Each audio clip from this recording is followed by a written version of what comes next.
जब हम खुदा का कलाम को समझते हैं तो हमारे लिए चीज़ें बहुत आसान और मुफीद हो जाती हैं। आए इमसाल 4 और आयत नंबर 1 पढ़ें। ऐ मेरे बेटो, बाप की तरबियत पर कान लगाओ और फहम हासिल करने के लिए तवज्जो करो।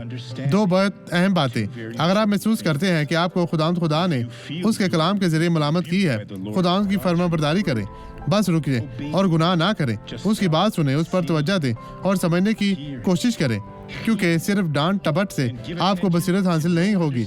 ये आपको एक अक्लमंद शख्स बनाएगी और वो आपकी जिंदगी तब्दील होगी। आप जानते हैं कि ये कैसे है। इस तरह खुदा अमल करना चाहता है। आए अब दुआ करें। खुदा यीशु के नाम में मैं हर एक के लिए दुआ करना चाहता हूँ और मैं आपके हक के लिए पुकारता हूँ और मैं इन तमाम बुराइयों से कहता हूँ जो इनकी जिंदगी में है, चली जाएं, दूर हो जाएं और कभी वापस ना आए। इनको छोड़ दें।